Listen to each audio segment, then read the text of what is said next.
someone's still gonna win, and it might be if just I know. half the field, just about half the field is playing badly, with golf, you can easily say, oh, the course must be hard. They're all playing bad. You know what I mean? It all kind of comes back to earth a little bit.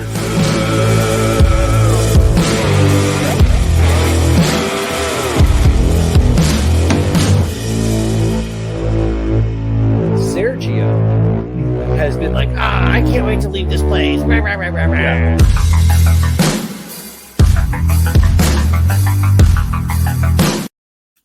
And good evening, Divots and Pivots here with the episode 44. But I already noticed it right out the gate. The second ball All-American shirt, loving it. Hey guys, Thanksgiving's done. It's officially Christmas season. If you need a gift for your man, or if you need a gift for your lady and she likes the comfy tees, get over to malabros.com. Get the second ball American shirt, or just get any of their other products. Use discount code DIVPIV, that's DIVPIV, for a special discount there. So get on over there and get that second ball All-American shirt for Christmas. Bud, how are you? After like 2 or 3 washes as well, it's brilliant. Oh yeah, and I'm not trying to knock them. As a matter of fact, some of the best t-shirts in the world. You guys know what I'm talking about. You get them, you wash them 2, 3, 4, 5 times. Those are the ones that people end up stealing from you. I'm doing fantastic. I'm a little shocked. A couple hours ago, Tiger came out and was like, Norman's got to go, and started beating that. So I don't even know where to begin with this. I hadn't even seen that yet a couple hours ago. I've been all over the place this afternoon, so you'll have to fill me in there. Let's just start right there. Let's do it. It's hot off the presses. First of all, Tiger season has begun. We know if you've been tuning in recently, or even if you haven't, we're kind of in the show hole of the PGA Tour season. No real golf to speak of going on, except for stuff like the Hero World Challenge or the PNC. It used to be father-son, now it's just family member coming up and stuff like that, which is fun. We're going to see T. Gray. We get 3 weeks of T. Gray. He was supposed to play this week, pulled out with plantar fasciitis. If you've ever had plantar fasciitis, it is one of the most debilitating, helpless things in the world that makes you feel less of an adult, because it doesn't matter how tough you are, if the bottom of your heel or anything down there, when it feels like you're stepping on a hot iron rod, you can't go play 18 holes. But at his presser today, his health came up, and a reporter, it was yesterday or today, I want to say it was today, and somebody was asking him about some surgeries that he kind of let slip, that he had some quote unquote procedures that he had done earlier this year. And a reporter, being a reporter, followed up and said, I wasn't aware of any surgeries that you had. Can you, and Tiger's like, yeah, there was a couple of procedures. He goes, oh, can you elaborate on that? He goes, nope. And I mean, and kudos to the journalist for pushing just a little bit more. You're not doing your job. Being like, I'd be like, but you're saying, when did these things happen? And I love Tiger in the past, which is his code for, buddy, either move on or I'm moving on to somebody else. Exactly. And it got me thinking, because, we do get so invested in these athletes and these, and we forget that they are human and their bodies. We've talked about it when Mac Jones had the ankle thing and weighing the options of, do I get the surgery? Do I not get the surgery? What's in the best interest for me? What's in the best interest for the team? And to an extent, when you're getting paid that much money and you're, sometimes you might have to think of what's best for the team versus you personally, or even your career, because you are getting paid $50 million. Enter Aaron Rodgers, talking about with his broken thumb and, I guess he was concerned about a punctured lung at one point, and that's when we decided, shut up, Aaron, lay off the ayahuasca. Did the Packers hire the training staff of the Chargers? Is that what happened? Pretty much. But it got me thinking, I don't fault anybody. I saw some, of course, all great conversations happen on the interwebs, and I saw some folks kind of trying to chide Tiger for being cheeky with this guy, and I thought to myself, we don't owe, they don't owe us any personal information. That's personal medical information. I mean, good luck keeping it private, but they do keep it private. Even Beyonce says if you're going to hang out, you got to have an NDA. Yeah, they don't owe it, but the reporter does have a job to at least ask. And then it's just a back and forth of, I'm just not going to tell you. But he's going to do his job. It's like the It's like the must lie situations at the end of it. Hey, listen, we're gonna be seeing a lot of it in college football in the next few weeks. We have all the faith in the world in Coach so and so, which that's the death knell. When you get the public endorsement from the AD or the president this time of year, unless it is the chief booster himself or herself coming out and saying, "We got the Brinks truck out back. We have faith in you." You know, it's all up in the air. But back to the Tiger question. Yeah, I mean, it's like in that scenario, you have to ask. I am a little shocked that he played it that close to the chest because, you know, what's the big deal? And maybe he was just trying to say, like, I'm not the story here, guys. Like, this is the Hero World Challenge. We're here for this. We're here to raise money. We're here about these players. Like, and I could see that too. He's trying to not be the story. But also, are we really that invested in his planter? We are. I mean, I've been thinking about I thought you were going to say, are we really that invested in the Hero World Challenge? Because the bigger story is always going to be Tiger Woods if he's in the row. That's the only reason the Hero World Challenge is worth news, is because you're going to get to see Tiger. I mean, the only reason I give a rat's rear about it is not because he's not playing. It's because he is talking.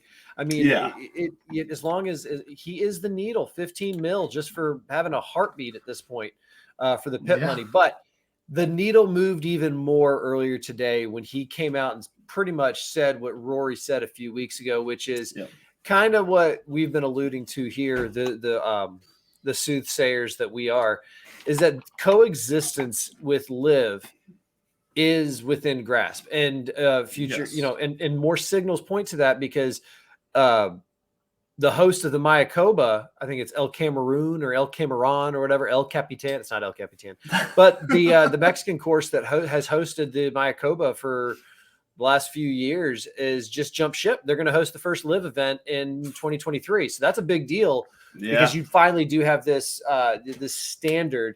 Yes, Trump Bedminster has hosted things before, and but the Trump Doral has hosted. Yeah, Trump courses have kind of had a falling out with the PGA over the last year or two anyway. So but what I'm talking about is like this is a stable in their rotation. It was a yearly host. You know, and another one, and it's not a host, but Honda is not going to be the Honda anymore. Which, you know, tune in later to find out who's going to pick up tab on that one. But it's going to be fun to watch some of these title sponsorships move around as the new money picks up, because you got some pretty big paychecks out there. That war chest that Bridget Moynihan Jay Monahan is Jay Monogram. God, can somebody please come up with a sketch of Jay Monahan like knitting some towels and it's Jay Monogram? Into a monogram. No, but he's that war chest is gonna kind of dry up. So he's got to start, you know, thinking of a new business model and how are we going to sustain this level of money. That's where this new live comes up, which is why you got your two standard bearers out there, kind of the captain emeritus, so going, all right, Greg's just too toxic, you know. Unfortunately, what they don't want to admit is they don't want to shut the party down. They just want the guy who started the party to leave, which that's such a fucked up thing to do. I know, but that's a perfect little analogy for it, though. All right, well, I'll be the devil's advocate because I don't mind. Why does Greg Norman have to leave? For whose ego? I mean, but if and quite frankly, I'll be a little contrarian here because it's not like Tiger's coming on the show anytime soon. Anyways, this ring light thing is driving me nuts. I got to find a better angle for it. But why does he have to go? Isn't he part of the product? I'm guaranteed. By the way, I am on team Greg's got to go. But just to see the other side of it. Angles. Yeah, although I think Greg kind of probably got into this knowing all the guys. He's the swashbuckling corporate pirate who comes in to take over or start the thing. He's not your sustaining CEO who's going to grow it for 20 years. That's the Taco Bell guy that they're thinking about bringing it in. Yeah, no, Greg hasn't been part of the product since he jumped out of an airplane at TPC Boston at Live Boston. That was the last time he's really been a part of the product. I mean, I saw him some pictures of some tuk-tuks when they were over in Bangkok, I think it was. Oh, okay. and he has had long presence over in the Middle East. You know, both as a course developer and just an international business magnate. Yeah. So I could see him exiting stage left 2 and counting this as a win. I mean, it is a win for Liv to get this kind of attention and that kind of acknowledgement. Remember that when this was dead in the water? and it was never going to happen, or Tiger saying, I don't see it. I just don't see it. And you know what? The thing is, he could be, I mean, there's no guarantees. They could be like, listen, we'll have a conversation, but not with that jackass around. And then, I think that's what it more is. It's definitely that. And the conversation could still end in, yeah, I don't see it. You all want the best of both worlds. The big news will come out when Augusta speaks. And actually, no news is what we've been predicting, right? Status quo, and that's where I think what'll happen is, if you are going to have a concentrated product or a concentrated field of 60 players and you're locked in, if you're going to start awarding world golf ranking points on a consistent basis to just those 60 players, then A, they have to be a little watered down. But B, that's going to be the avenue in, and it's going to be a very slim few players from LIV. And maybe it's not even based on world golf ranking. Maybe that alone, they're saying, because there's only 60 of you, we can't give you points. But what we will do is we will reserve, we'll reserve a spot in the Masters for the previous year's team, those 4 players, or maybe the individual champions. Something like that. They create their own rule. Yeah. And I think a lot of it tipped when there was a little bit of hypocrisy in the outrage and the pearl clutching, when all of a sudden the women's tour started sweeping through the Aramco series, and people were like, "Oh, wait a minute, money." It kind of is all coming from the same place. There is possibility and upside. There is this idea of growth. There is this idea of changing the game. The players seem to be happy. The caddies seem to be happy. So maybe that's what they're trying to do. Tiger's trying to be the adult in the room, which sometimes it does take an adult to be the jackass, to go like, all right, we can't do anything else until he leaves and she leaves. Like, now, what do you think about, I don't know if you saw Cam Smith's comments on the World Golf Rankings. I don't know if it was earlier today or yesterday. It was sometime in the past couple of days, though, where someone had asked him how he felt about being ranked number 3rd in the world, and he basically said he said he believes that the world golf rankings are going to become less important. Is what he was kind of alluding to, that he doesn't really care. He doesn't see it. He's out there just playing golf, and he doesn't think the world golf rankings are going to be as important going forward, is what I gathered from his comments. What else can he say? He's in a position of no influence or power when it comes to the world golf ranking points, and the clock is ticking on his exemptions for what they carry. I don't like that approach. I don't like this. We're holier than thou. We're bigger than the world golf rank. No, you're not, mullet man. You're a diamond. There are literally 36 to 50 incredibly talented golfers coming off of Division I golf and the Korn Ferry Tour that give them 5 to 10 starts, and I would put money against one of them against him in a best out of 5 match series, because this game is about margins. And just because the spotlight is starting to do this, or your time is running out, I don't think the world golf ranking points mean anything. If they were bigger than the world golf rankings, they wouldn't be putting up a stink to be getting them. It just pisses me off. It's a loser's mentality of like, oh, well, it's not going the way we thought, so we're just going to be like, oh, well, they're not as important then, because they didn't get them right off the bat like they wanted. I go back to quit thinking that you brought your product with you. You didn't bring the product with you. Yeah, you know what I mean? You left the Beatles. You didn't get to bring their catalog. They didn't even bring their entire individual brand with them. They only brought a part of it, because a lot of their brand backers didn't follow them to LIV. So when you're sitting on a bag of money and you're Cam Smith and you're trying to be, again, I love him. I love that you tried to hit on him while Paulina Gretzky almost knocked you over. On him is a strong word. I do. I enjoyed your comment. For the record, you were trying. It was a solid comment about hair since he joined the tour, and I can't even remember who the other mullet man was on tour at the moment. But you were saying who now has the best hair on, who now has the best hair. But he's got the worst take. Well, I don't care about world golf ranking points. I wouldn't either if I just signed a $125 million check and I'm guaranteed to play golf the rest of my life and I'm financially secure. Yeah, there's not much I would care about in general in life anymore. it goes back to the perspective of you know, you getting richer doesn't make my socks roll up and down. And while I can appreciate, and some sort of academic approach to world golf ranking points, do they make sense, as evidenced by the recent thing where the Tour's BFE Classic versus the DP World Tour's final that had a smaller field, but like 25 of the top 50 versus 0 in the top 50, and they got more points. I get that argument from that there's a subjective nature and there are flaws and imperfections in the algorithm as it's set up now, but it still at least is objective enough to lean on to say that's not replicable every year. We can say by the numbers, we're going to be able to produce a field with at least this kind of, caliber with options to move up. If what you're saying, these people from the DP World Tour show up for this little guy, then we do max out. But even without them, we have a good potential. There's much more volatility over there. So it is bigger than just where the top players playing. And this is now just an opportunity for the world golf rankings to adjust and change the algorithm, like you're saying. It's and not saying that it was. Obviously, nothing's ever fully perfect. So the world golf rankings aren't perfect, as you're alluding to here. But it doesn't mean that them willing to change it means they're admitting that their world golf rankings were wrong all this time either. It just means that they are looking to change with the game and better accurately reflect the game, which is you as a golf fan, you should want. The U.S. Constitution has an amendment process, for crying out loud. I mean, this will be updated and changed. You'll get a bunch of smart players in the room. They'll get somebody from Norman's camp. They'll get somebody from the PGA Tour. They'll get some smart engineers and whatever. They'll crunch them, and they'll come out to whatever I'm saying, which is you just don't give them as much. I mean, at the end of the day, you figure out how much it needs to be watered down.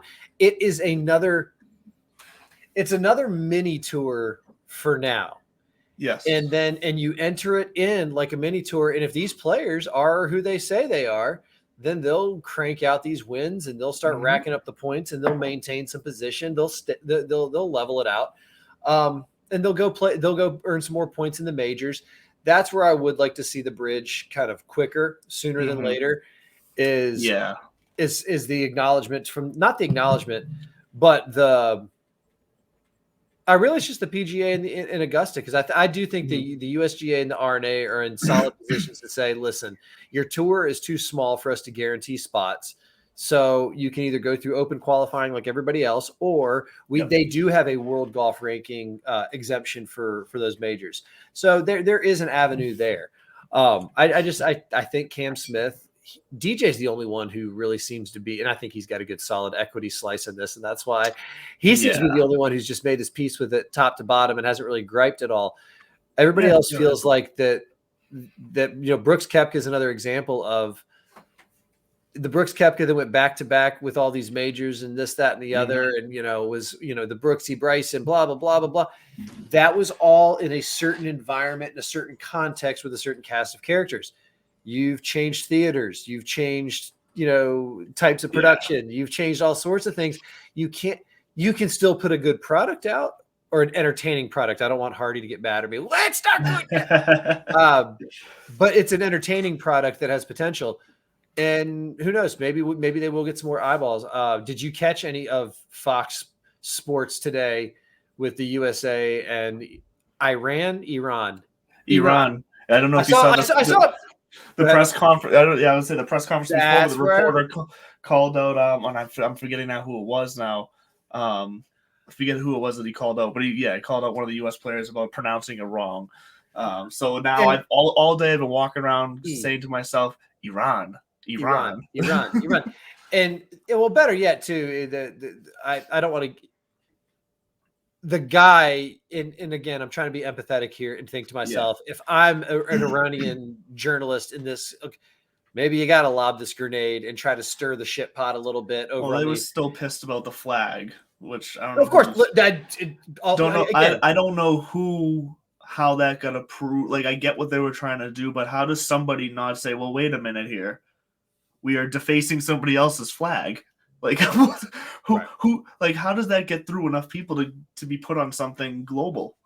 Well, and I don't know where's the Iranian social media team. Why don't they come on, get on top of the game, put up your standings, and remove the stars from our flag or something. Get in the Oh, game. I was waiting Don't for just that. I was. Yeah, I was don't just waiting. cry about it. Come on in. The water's fine. We can bust each other's Yeah. balls and be good about it. No, but what I took away from that was the pronunciation, which I was today old, and I used to teach world geography for crying out loud, so I probably actually used to know it appropriately and Yeah. slip back and forth, or would do the whole dance around different pronunciations. But I loved the young man who got the question. What does it feel like to play for a racist country or something like Yeah, that? his answer And was perfect. and well, if you and I'm not, I don't want to try, and I don't want to try to, I don't want to try No. to sum it up because it was too beautifully put. Go look it up. Taylor Twellman, former U.S. men's national team captain, his tweet is the one that caught my attention, which basically was like, "This is what leadership sounds like." The young man said, "Thank you for the pronunciation correction," that's how I kind of take It life. started off. I was like, okay, he's gonna do good here. It was Tyler Adams, by the way. There's so much. Tyler Lorenz. Tyler Adams. Taylor Lorenz is a reporter for the Washington Post. I was thinking to myself, that's how I approach just about anything, whether it's names, this, that, the other, is if I screw it up and you just go, hey, by the way, it's this. Now, the dude kind of was overboard with his explanation, which is why I was proud of the player for just kind of being like, all right, man, well, I appreciate you. I appreciate you correcting me on that. And then he goes to this long thing about like growing up in a certain family, but looking like I do. So look it up. He was great. And then after it was all said and done, the boys got it. The boys brought it home. I love being a soccer fan every 4 years, but it feels even better when they win. Well, and I really thought Tim Weah had a second one there at the end of the first half too. They say he was offsides. They never really, or at least I didn't ever really see the full slow-mo, like where they do the two colors showing the line with just a little arm hair on his elbow was the only part of his body that's past the defender, so they call it offsides. I didn't see that shot, but either way they won, so I'm happy with that. Went on to the round of 16. We get the Netherlands on Saturday. Listen, bring it on. Apparently one of their fullbacks is like defensive player, whatever, is like the BSD in the Premier League when it comes to defense. So I don't know. We got to scrap. Here's the thing about our guys is they're so young and fast and unaware. I don't know if there is a reverence for the moment, because they definitely have a respect for the game. Obviously, you see the way that they're conducting themselves. Yeah. But I don't know if there's the lights are too big because there's this strange kind of, look at us, we're here. Nobody thought we'd be here. And that's true too, that nobody thought they would be here. I mean, I get we were kind of expected to move on. When they looked at a big picture, they thought if we can hang with Wales, then we know we can get by Iran, which that was even harder than we thought. England? No, we know we can get by Iran. If we can hang with Wales, we can get by. Then it all pivots on how do we handle England. If they wax our sock and we're out of it. Yeah, like we were comfortable with those other two. It was really in the heart that they showed. I loved the freaking USA win 0-0. Like I loved seeing that because in a way it's true. And I heard one of the analysts was given our manager, don't even know the dude's name, was giving him a pat on the back because of the mandate that he was kind of presented with a few years ago of turn this Titanic quickly, like we really have to get there. Well, they needed to. They started with the CONCACAF Gold Cup win over Mexico, and bringing that home was a massive one for that team. And this team has something. That not necessarily that they've never had before, but they have more of. Guys who do play in the more Premier Leagues now in Europe. Pulisic for Chelsea, and I think it's Sergio Dest is Barcelona. Like they have guys on this team Barcelona. Sorry, they have guys on this team that, like you said earlier, like maybe they're not realizing the kind of weight of the moment, but I think enough of them do, because I think they're used to playing in these massive leagues, these worldwide kind of popularity of leagues where I think they can handle it. I mean, hell, Pulisic is now getting looked at by Man United. So, Chelsea to Man United, that's not a bad, individual club career if he does go over to Manchester United. No, and who's looking at buying Man U? I want to say the Disney or Apple. I forget who it is. It's something you wouldn't expect. Yeah, but it does look like he's going to be. He does look like he's going to be.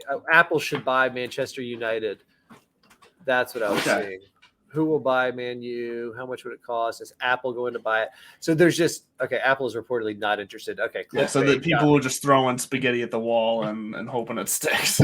Well, while we're at it, I mean, I'll buy Man U. Do you have a couple billion I could borrow? But it does look like Christian Pulisic is going to be ready for the Netherlands, and I don't know. Man. I was a little worried. Why not us? I was a little worried when he went down after that goal because it looked like when I first saw it, it looked like he just honestly took a nut shot. It looked like he took a knee or a foot or something with the way he ran to the keeper. I was like, okay, he's just got to compose himself. But then with the way he was walking off, holding his hip area and like his abdomen kind of, I was like, oh wait a minute, like I hope this poor guy didn't like break some ribs or something. I don't know what's going on, but luckily he came back in and I think he's going to be fine. That's the medical report here from Divots. Yes, I think he's going to be fine. There is. Oh my God! Something just. You okay there? No, there was something else I had flagged. El Kim. Oh, did you see this story about Rory giving Tiger COVID before? Oh, I did see. Well, so when I say I saw the story, what I saw was both which for some reason this made me laugh the way that Rory was basically the one that reported this, as you're saying, and like his quote was basically, "Yeah, as if they're a married couple. Like Tiger and I have COVID after playing around together." Like it's just like it's like, oh, you're speaking for Tiger now. I still couldn't figure out if this was like, well, wait a minute. Are you saying you had COVID close enough to the point where you weren't supposed to go? Y'all just win anyway? Is that why he played? One of them had it without knowing, and then they like figured it out, or I don't know. Didn't he? Oh, he said he texted him. He's like, "Nah, man, I feel great." And then a few hours later, he's like, "Buddy, this isn't good. I don't feel good." Like it went down that fast. Because that's my question: is in that situation, speaking of must lie situations, do you even send that text? Does Tiger text first? Man, I don't feel so good. Ship shape, buddy. Don't know what you're talking about. Yeah, we're good. Then you just go radio silent for a few days. So what happened to the Patriots on Thanksgiving night? Just ran out of steam? Did we see what happens when an actual playoff potential caliber contender team comes up against? They could have beaten that team. They had that team. They had that team beat. I fell asleep, man. I was in bed early. Thanksgiving wore me out. They had that team beat. Grandkids. Sheesh. They had the team beat. They mentally just made stupid errors, like the penalties that they did have, the face mask, the running into the punter, the laps allowing the kick return. Like those are things that like I can't look at that and say that yes, a playoff caliber team beat us, because it wasn't obviously Justin Jefferson had his way. We knew that was going to happen, but they pretty much held Dalvin Cook in check for the most part. The defense wasn't necessarily awful. It wasn't their greatest performance, but they weren't awful. I think they just made dumb mistakes, and that's what it comes down to. So I would hope that they can kind of watch the tape, clear those up, and learn. But that really hasn't been their MO the last few years. So we'll see. They got some tough matchups coming up. So and we got the Bills in 2 nights now. I know. So we'll see. I give them if their offense can play like they did, I give them a fighter's chance. I was trying to say puncher's chance, not punter. I give them a puncher's chance, but that's going to be a tough one to win. Don't sleep on Billy B in a game like this where he might all out scheme where it's like Allen's not going to beat us. Somebody else is going to have to. Singletary's going to have to go 60-mile-an-hour wind and blackout fog. Yeah, exactly. It's like maybe we get the weather does level the playing field in just about any sport, but especially for Bill. especially for Bill. But it's also the Juju's out there where Buffalo is this star-crossed team that's going to – everybody's already seen past the regular season, and we're waiting for the AFC Championship and Josh Allen and Pat Mahomes. And it was almost, it's almost ripe for, somebody to just stumble. And why not us, to steal that Kurt Schilling phrase again? Team USA is going to do this. You watch. We're gonna win. But the Pats, I'm holding out hope that we can sneak a handful of these wins on the way in and just kind of fall ass backwards, just because if we've seen this before, things start clicking around November, and then if we can clean up in December, you just put yourself in position to only need a little bit of help. We'll find out a lot Thursday night. If Thursday night turns into a shit show, I think we know where the rest of the season's going, and it is time to already start thinking about 23. Yes. In which case, if we do kind of end up in that gross region, is Belichick on scholarship? He is. He'll be here next year still. It's not like he's done well enough this year now to where he'll be fine, I think. Can you imagine having that conversation? So I'm wondering. I think Bill in the next few years is probably more likely to stop coaching than to be fired. I was just thinking that myself. I could also see him. Let's say this goes south real quick and they finish 8-9. I could see him just walking away. I really could, because it's. I kind of think 8-9. I kind of think 8-9 is the ceiling, honestly. Oh God. I've said that since before the season. 8-9 was always my prediction. So you get a couple of those back to back, and I could see Bill just saying, "This isn't the caliber of football that I expect out of myself, and it's been a good run, and I'm going to go fish for the rest of my life and not stress about this." Leave the team in charge to whoever blood related or friend that he wants. Good old nepotism. You think I mean, is this going to turn into like a Pittsburgh Steelers kind of scenario where it's just a black box how this thing gets picked? We'll see. It doesn't feel good though as far as the future after Bill at this point. More moving and shaking though in the football world. Hugh Freeze come on down from Hookers to Liberty University and now back to the ACC. Have you heard about this guy? I haven't. I have no clue what you're talking about. So, welcome to my dojo. First of all, and I don't want to misrepresent. So, Liberty University. Mr. Freeze. No, Mr. Freeze. I'm all set on Mr. Freeze. My cousin goes to Liberty University, and it's. Sorry. I didn't see that comment. It was very poor. Has there been another Mr. Freeze besides the governor? I don't think so. I think he's been the only one. I think that was the darkest moment in any of the Batman kind of that or Ben Affleck's first attempt at it. Those two for me just. Ben Affleck's a great Bruce Wayne, shitty Batman. Yes. So Liberty University it used to be called Lynchburg Baptist College, then Liberty Baptist College. It's a private university in, I want to say, Pennsylvania somewhere. My college used to play Virginia. Sorry, Lynchburg, Virginia. Yeah, my alma mater used to play them. Anyway, so they used to whoop our ass. And the only reason they're pretty fucking good, and the only reason the type of school is relevant because their current coach, well, soon to be former coach Hugh Freeze, came from Ole Miss back in the day, and Ole Miss, he handed Alabama a couple of losses in his tenure at Ole Miss. That's kind of what he was known for.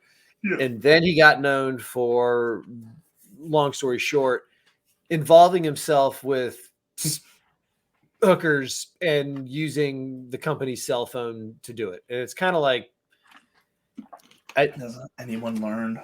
Well, it's it's like don't do it anyways, but like it's like when Winona Ryder went shoplifting, and it's like, you're Winona Ryder, you're good for it. What are you doing for the rush? Anyway, so Hookergate, Hugh Freeze is gone. Come on down to Liberty University because you know how to win, and he did. He got them on the map, top 20 program last year. They crept in the top 25 this year. And he just earlier got hired by Auburn University to come down there and cry War Eagle for the plainsmen down on the farm, but it's on the plains. But I just found it interesting that if you can win and you can take a program and just inject a little life and you know what you're doing, it's amazing. And not saying that everybody should be, blacklisted if they get mixed up in some nefarious behaviors. Lord knows we've all been there. Maybe not there, but not there. I didn't use the company phone for the calls, but it does make me kind of not laugh, but smile to see that meritocracy is not dead, and there's definitely a road to your dreams if you want to hang in there. So Hugh Freeze, welcome back to the SEC. But the biggest kind of pitfall is going to be up this upcoming weekend, Georgia LSU in the SEC title game, after LSU just laid an egg. Yeah, they got smoked. With Jimbo and the boys down in A&M. So it's there's your college football update, Divots and Pivots Nation. College football. Look at my cousin and uncle are huge Michigan fans, really for no other reason, just because like they have no connection to it. It's just my cousin one day when he was younger wanted a college football team, and he chose Michigan, and he's ride or die ever since. And my uncle jumped on with him, so they were quite happy this past weekend after that surprising runaway win at the end. I like what you did there. I like what you did there with runaway. Did you see those two runs? I mean, they were basically identical back to back. I know. It was ridiculous. No, I mean, have we talked about this before? I'm a huge Michigan guy, just from the house that I grew up in. So it'll be interesting to see, because I do think, well, Georgia's in. Even if they lose to LSU on Saturday, they're not going to drop out of the top 4. The rankings just came out, and it's Georgia, Michigan, TCU, and USC. Yes.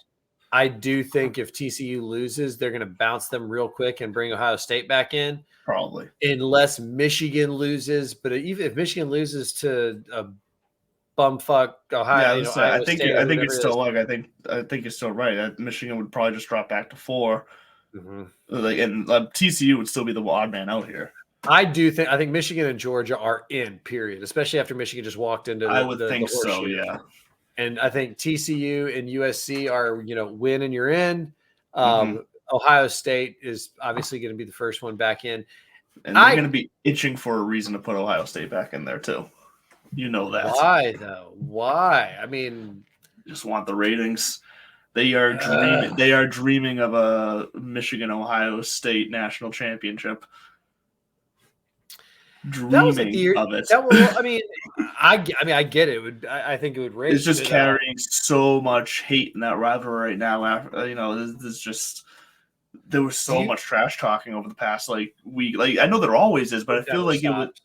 And I know it never stopped, but I feel like for some reason it was made the mainstream more. Like this time, so anytime both teams are up there around the top, it plugs in. It's Yankees, Red Sox. Mm-hmm. It's the Bush push from back in 2003, 4, 5 when it was Notre Dame, USC. When you got some blue bloods at the top of their game. LSU and Alabama played for the national title a few years back. Yes. After meeting earlier in the game of the century during the regular season. So we've been here before, and I get what you're saying. Ohio State, I think, is a paper tiger. I mean, we saw what happened with C.J. Stroud the last 2 times he tried to go up against a team of Michigan's caliber. He got slapped around. I mean, and when you look at what's going on with Zach Wilson in New York, you understand that maybe we anoint these guys a little too quickly at the college level. You got to let it breathe for a while. Look at Jalen Hurts over at Philadelphia. I mean, it takes a little time for the medicine, and these guys have got to. Not everybody comes out and is Andrew Luck or insert rookie quarterback. Jalen Hurts came into this season supposedly playing for his job, right? And now he's a legit MVP. I wouldn't say candidate. He's in the conversation. Yeah, he's in the top 5. Are we at the point now where it's Patrick Mahomes? Is he that? Are we back to this? I think we might have talked about this last week. Is it like MJ territory where it's him, and basically if he shits the bed too early in the playoffs, then somebody else gets it? Probably. That's probably safe to say. Guy is just stupid good. I mean, it freakishly good.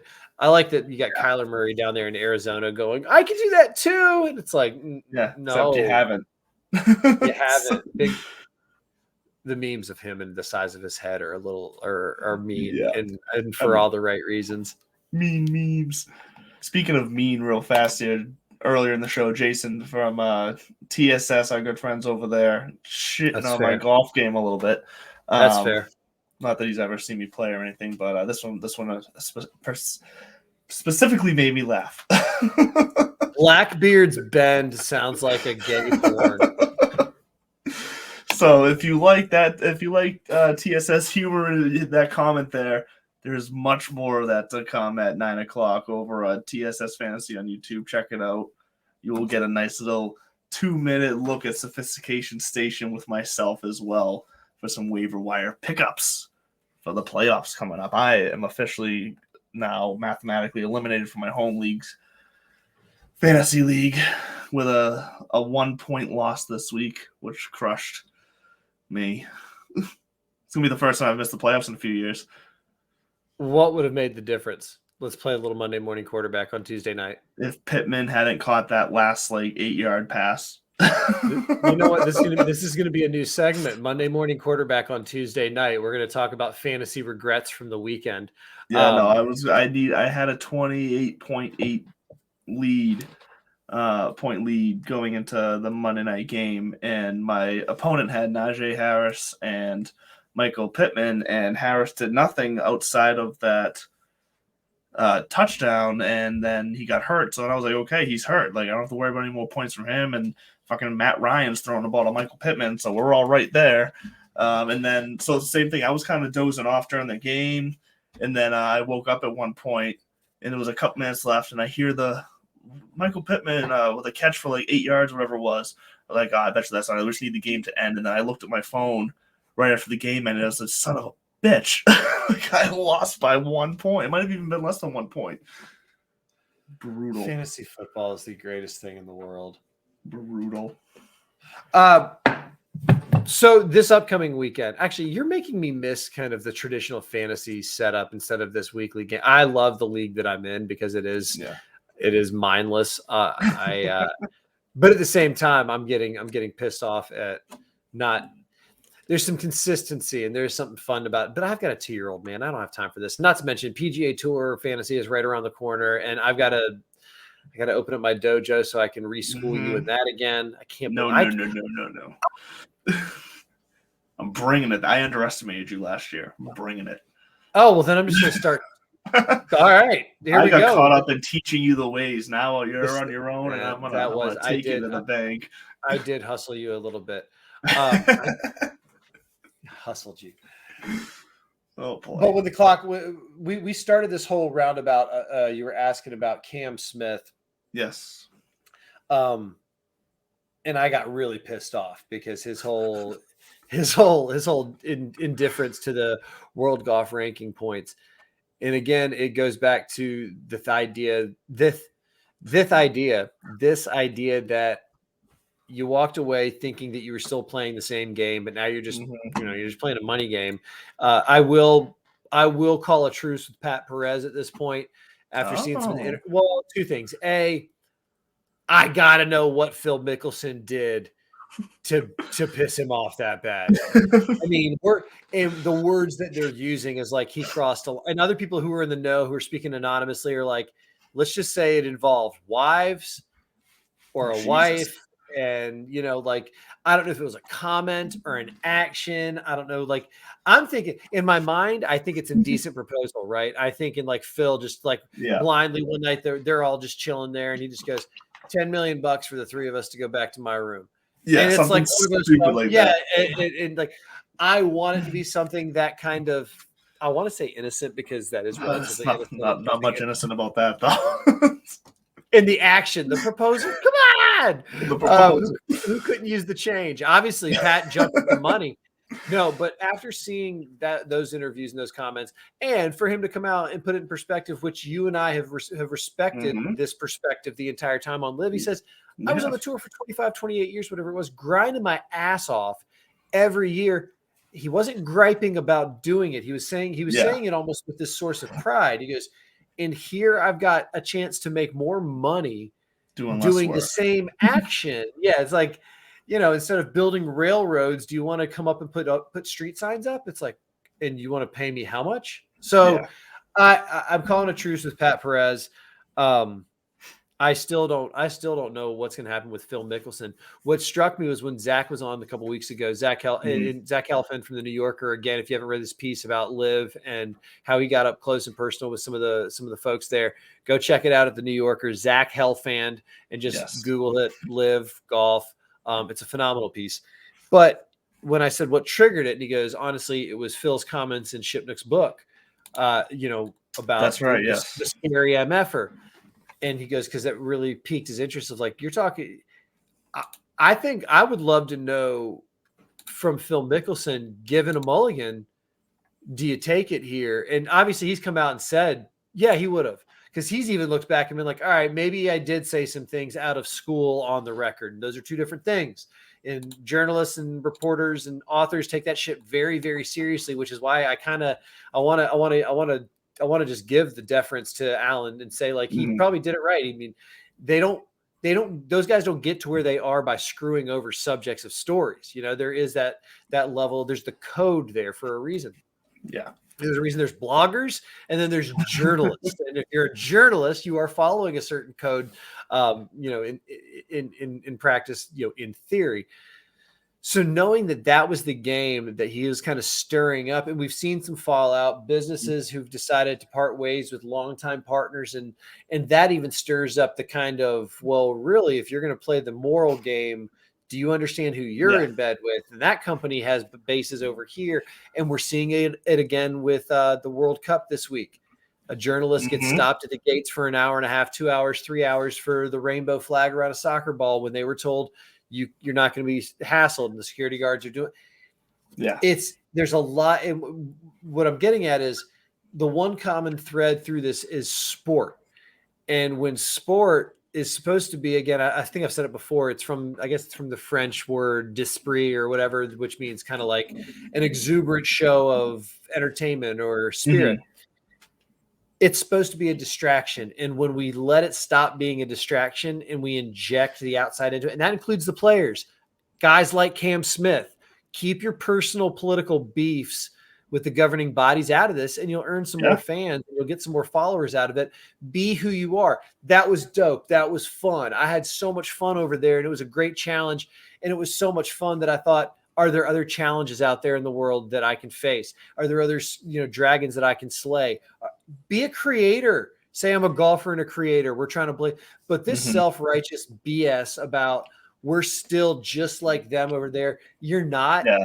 And stop it, because it's disrespectful and it's rude, not only to people like me, but I think about like the Akshay Bhatias and these Corn Fairy guys who are grinding their rear ends off at a shot to do this for a living. You're spitting all over them because they didn't get the shot you got. And by the way, the only reason you got this shot for all this money is because you went through that process. So don't stand on their shoulders, call yourself tall, and then say, we need to raise the rim to where I am. Yeah. And that's all these, you're right. All these guys know the process, have been there, done that. So to turn, I'm not even going to try to add on to it. You said it perfectly. You were on a roll there. And when you get on a roll, it's fun to watch. It's just fun to see where that ball goes sometimes. And that's also why I brought up the whole difference between bloggers and journalists. Like I'm a blogger, I'm a podcast guy, blogger. I do use West out here. I'm a writer. I'm not a journalist, right? Like I do things like that because I don't know the ins and outs of that, and I make that very clear. Like when I talk to people, I'm like, if you don't want me to say something, or if there's something, like, let me know up ahead, because I'm actually going to defer to the conservative side. Like I would rather not share things out of respect for people and stuff. But there is that kind of fine line of how long does this become a story? And I think with Tiger's comments and Rory's comments, we're going to know sooner than later if this thing has legs. I think the Shark's going to bow out. He's going to make some pompous ass self-aggrandizing statement and exit stage left with whatever equity he has in Live Golf. He's go back down to Australia in his vineyards, and he's just going to sit on his beach and, watch his money roll in. And I hope he does that, because the blogger in me would love nothing more than a good story in this kind of next evolution of golf. And how do these two, bodies? The politics continue? Of it would be very interesting as golf fans are, just from the fan standpoint. Now, obviously not every fan's going to give a crap. They just want to watch golf on the weekends and call it a day. But as two enthusiasts ourselves, like, oh yeah, the politics that would have to go on for this and the back and forth, that is very interesting. Like those are meetings that I would enjoy sitting in on, like as a fly on a wall, and just hear how it goes back and forth. It'd be up there with kind of how back to the football thing, because Saturday's gonna be a lot of fun. I don't care who you are, championship Saturday, because of what's at stake at every championship game. The Big Ten, not really the ACC anymore. God, the poor ACC. Who's BC playing? I don't know. I think they're playing the high school state champion. That's okay. The Massachusetts state champion. Did you see what happened to the East Lynn Pee Wee team? I did not. Pop Warner team. Look it up. East Lynn, and they qualified for the National Pop Warner Championships, but then they were disqualified from going because of paperwork issues. What? Look into it before you comment. Look into it before you comment publicly. I've read several stories about this, and there's layers to this onion. So check it out, because it is true. The statement is true that the East Lynn, Massachusetts Pop Warner team won their way through local and regional qualifying to get to the national championships, but then they were disqualified from going or not allowed to go because of some paperwork issues. That right there is 100% honest and true. What all that means, you have to kind of look it up and kind of judge for yourself. And I would encourage Andrew not to try to catch a few sentences, and because again, I'm not going to. I just read one sentence. Can already tell it would need a lot more reading than just reading the headline. There's more to it than meets the eye. I don't even know how we got onto East Lynn Pop. I don't know. Other than we were talking about this upcoming PC Saturday. Every single championship game's got something at stake. SEC, obviously, just to find out what seed Georgia is going to be.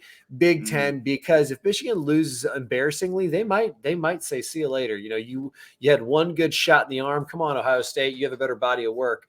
Doubt that's going to happen. Yeah. But then in the morning, we've got USA versus the Netherlands. I think coverage starts at 9, the kickoff's at 10. It's going to be one of those. Looking forward to that. One of those sweet, and it's perfect timing because it's going to end just in time for me to go to my daughter has like a holiday recital that starts at like 2. So if the game was at 2, I'm going to my daughter's recital, but I would have had to miss the game. So now I get to do both. What? And you say recital? What are we reciting? Let's dance. Is this music? Okay. Don't dance me. It could have been a piano recital. It's not a recital if it's a piano. It's been like a concert or some shit. No, I think they still call it recital. So I don't know. So, and then obviously the Hero World Challenge is going on. If you really need to get your golf fix, I guess it's. I'm looking forward to seeing Charlie Woods play soon. I'll watch the PNC is fun because of that. You get some Chuck Woods, you get some little John Daly. I'm a big fan of seeing like the old timers out there. I say old timers, quote unquote, like Matt Kuchar and David Duval and Gary Player gets out there. It is cool, but it is. I mean, I think we're all there to see Charlie. Dude, he looked beefed up. Like, I don't know if you see on social media, he's been playing in some of these junior tournaments. Nota Begay has a big Nota Begay is a former golfer. He was a teammate of Tigers at Stanford. They're best friends going way back. And Nota Begay has sponsored this series of individual kind of invitationals for junior golfers. And Tigers on the bag, because you see on social media people saying, showing up to my kid's 6:55 tee time, and there was another dad here waiting with his kid, and you're like, but that's where he is though. I tell you the camp 53 minutes before we get our that first is camp that is the longest to date. I'm going to put a little counter up here on the screen on the background. We should have one of the interns needs to put a graphic up, and every time I mention camp, it just goes ding like a little or just this many episodes since the last camp accident reference. Oh, camp reference. So we had the camp where I worked, we definitely had some high profile families come through over the years. And one thing that the place did a phenomenal job at doing is during our kind of staff training and orientation, the owner director always had a saying, I'm a parent before I'm a camp director. And being a parent now, I look back on that and I mean, it all makes sense. And even at the time you understood that's how seriously we take this, but it also painted the picture that it's not so-and-so's son or so-and-so's daughter. It's Sarah is coming to camp or Jimmy is coming to camp. And then on Parents' Day, on pickup day, when they would show up and you would meet these people and names that, super, like wildly historically famous names, but they come and it's not, oh my God, you're so-and-so. It's, oh, you're Jeremy's dad, or, oh, hi, you're Sarah's mom. Because in that moment, and it's kind of cool. It's just, I think it's a word, try not to try not to make these people so big that they're not human. They're excellent at what they do, and they're definitely. Otherwise, you start getting into some of that Kanye West territory, and your brain starts turning, and you start believing a little too much of what you're breathing. And so, keep it in the straight and narrow. And we're all human beings. So when Tiger Woods said I had some procedures done earlier this year, yes, you can ask the follow up, but then read the room. Yeah, if he doesn't want to talk about it, he's going to let you know he doesn't want to talk about it as politely as possible. Don't make him get rude. Can I say one more thing, because I haven't had the talking stick long enough in this hour? One thing I'm desperately looking forward to is getting back into my fantasy National Golf Club stats. Yes, and I'm not just doing that for a quick drop on them. Although I did see the Moose down there, and I thought we haven't talked about those guys in a while. But I was doing some number crunching and some data analyzing for work, and it just reminded me of how much more pleasurable it is when you're looking at golf statistics versus membership statistics. So much more pleasurable. And it feels better when you're doing it in your sick Mahler Brothers t-shirt, wearing your Piper golf hat. Damn it! I thought I had the reveal. Oh, you thought it was on your head for when you turned around?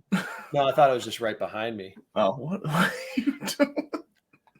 Wait, who was it that wore after the after the game this weekend? Did you see the? Massive hat. I saw it. Who was it? For the Commanders, I have no idea. Some young buck for the Commanders. Oh, was it Brian Robinson?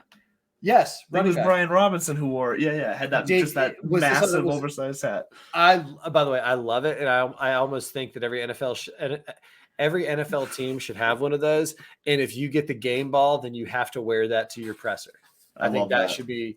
Speaking of game balls, did you see Jalen Hurts sharing his with Kelsey? I did not. Kelsey's his center, right? His brother, yes, Travis Kelsey's brother. Jason Kelsey.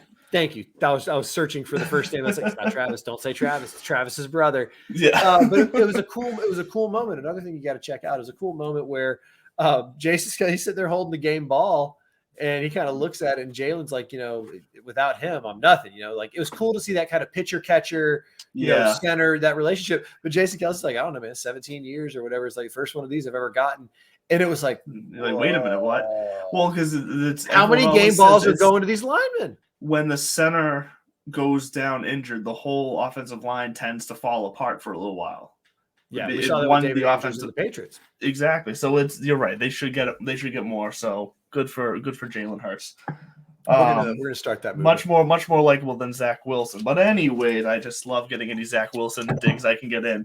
No, let's circle back to that, because I brought him up in a quasi academic way of saying like how we can see these can't miss kid. Look at this guy. It reminds me of the scene from Moneyball where Brad Pitt is sitting in that room of scouts, and they're all talking about how, well, he looks this, and he's 6'5", or the ball just pops off the bat, and Brad Pitt's like, then why is he batting $192? He's like, no, he needs some more reps, and he's like, I don't understand. He's had 5,000 at bats, and he's batting this. That kind of it. You got to put him out there, and if they produce, they produce, and if they don't, they don't. And Zach Wilson, I mean, don't let him suit up. I know. I loved that. They didn't even let him be the backup. He was just a guy there. He was just a guy. He was a guy in a Jets hoodie. Good for Saleh. Good for Robert Saleh. He said, "This is my team," and you are done. And did you see the players rallying around Mike White during his post-game interview? Yeah, I did see that. I did see that, and that's because Elijah Moore's happy now because he got some action finally. So yeah, look, there's a lot to it. Zach Wilson, I think, is toxic for that team. I'm not saying Mike White is the answer by any means, but he's the answer right now for the morale of that team. The NFL is the epitome of what have you done for me lately? And come on down, Mike White. I mean, by the way, Tom Brady. If Tom Brady doesn't Tom Brady that when he gets his 15 minutes in the sun, he's the fuck out of there, because Drew Bledsoe just signed that massive contract. So they would have. They did bring him back, and then he got hurt again. On to the next one. Like, let's Zach Wilson. This might be his first just sit down and then like, hey kid, because there is more to it than just can you play. A lot of people can play football. Zach Wilson is a good looking, marketable, There is this bigger. I'm not sure how package of Zach marketable Wilson. he is anymore, though. He's taken a massive hit as far. What's that rating that they give celebrities that basically relates to their their sellable influencer rating score or whatever? Yeah, if there's a certain rating. I think he's taken a massive hit. I really do, because I think the story on him right now is that he's a dick and no one likes him. Doesn't matter. I mean, we're talking about a period. I mean, there's genuinely the no bad PR. Unless you're in legal trouble or sexual trouble, there's no bad PR in this. I could just see him. I could just see him falling like Josh Rosenfeld, one of these guys that just disappeared because they Ryan Leaf. I hope he doesn't get the Ryan. Well, Ryan Leaf that was totally different circumstances. I don't know if you've seen the full Ryan Leaf story about his comeback, as far obviously not come back to football, but there's a great mini documentary about him that I would highly suggest watching. It's fantastic. No, Homeboy's great. He rebuilt his life. That's why I snuck in there. I was like, Ryan Leaf. I was like, maybe not the entire thing, because no, he definitely. But it was the same thing: burn up, burn out, and get out. And that's why it's like, this isn't bad for him yet. If he gets cut from this team, it's Baker Mayfield is on that second gasp of air in Carolina. Zach Wilson's just hoping to get another gasp of air in New York. Yeah. Well, Baker Mayfield's gasp of air might be gone. So, when Sam Darnold's getting the start, it's not good. Not good for you. Did Sam Darnold get the memo from the front office to stop winning? It's a it's a dicey situation, because I mean, I guess that's why tanking is unethical. But I still go back to Carolina's whole front office. The way they handled the last 2 years just baffles me. It just they did it to themselves. So, and where's Matt Rule now? Nebraska? I don't even know. I'm not even sure. Yes, he is. He's actually, Matt Rule just ended up at Nebraska. That's where he was, right? Or was he in Washington? Literally sent the cow out to pasture. Legit, but that's where he belongs. He's a college guy. He turns around programs. He's another. Yeah. And then to top it all off, Luke Fickell leaving Cincinnati, going to Wisconsin. That is your college wrap up as we walk away from this hour and change of Divots and Pivots nonsense. Yes, and that is going to do it. You nailed it. We only had one camp reference, so come back to see if we break the record.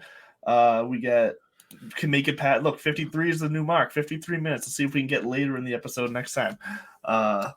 I'd take the under on that. But we will have USA Soccer. We will have we'll finally have a bowl kind of bowl season to look at in a college football playoff to dissect a little bit. And we'll see what happens this Thursday with the Bills and the Pats. Don't sleep on them. I'm always a puncher's chance. Definitely a puncher's chance. In the NFL, they're all professionals. Even when you're 0-15 going into week 16, these are professionals. They're grown-ups. They got pride on the line and a lot of money. So anything is possible, especially here in Boston. # Kevin Garnett. Back to you. I was just going to say, Kevin Garnett said it best. But that will do it. We will see you next week, every Tuesday here on YouTube at 8 o'clock Eastern. Divots and Pivots. Thanks to Piper Golf. Thanks to Mala Bros. And don't worry, Fantasy National Golf Club, we are coming back soon to be grinding for those stats for our DFS. And we're going to be getting that going here soon. So stick around. Come back each week. We'll be here waiting. Pipe it hat right there. Head looks huge. Good for you, bud. We will see you all next week.